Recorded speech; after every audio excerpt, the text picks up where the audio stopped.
Sunflowers are beautiful. They're also a treat for you and your wildlife. See that tall sunflower up there? The petals are dried up, it's drooping over. I'm gonna harvest that to roast sunflower seeds. And the others I'm gonna leave in the garden so that the birds can continue to enjoy them. It's really tall, so I'm just gonna bend it over to where I can reach it. I'm gonna cut off the head. So this mammoth sunflower is past its prime, but it's perfect for roasting the seeds. So I'm gonna carefully scrape the top off. I'm gonna also peel the outer part off so I can get to the seeds are tucked in there. And then you can fan them. You can kind of rub them down with your finger and the seeds will fall out. It's a good idea to have like a paper bag or something under you to catch the ones that fall. I'm out here in the garden, so I didn't bring one with me, but that would be a helpful thing. The varieties that are great for roasting are the mammoth, the sunspot, and the paradovic. They have a nice big head, lots of seeds.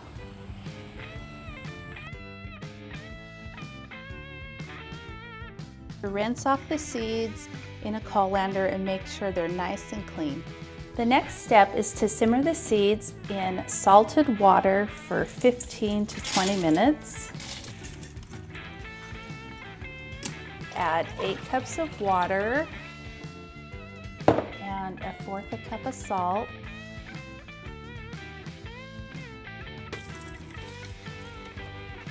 Bring the water to a boil, and then we're going to turn it down and let it simmer for 15 to 20 minutes.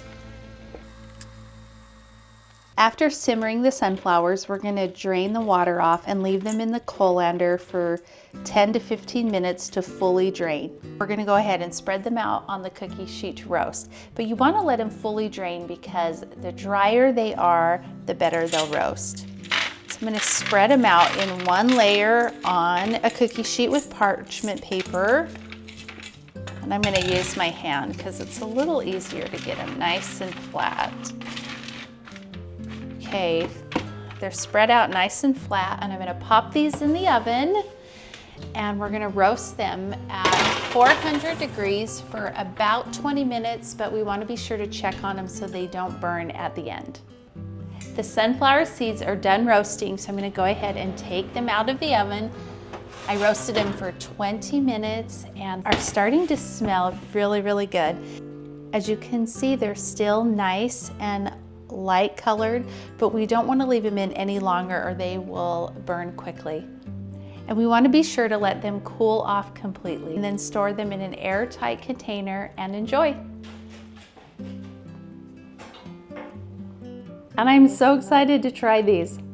The first sunflower seeds from the garden this year. They taste amazing. I'm gonna have another one. They're a little tricky to separate, but they taste so good.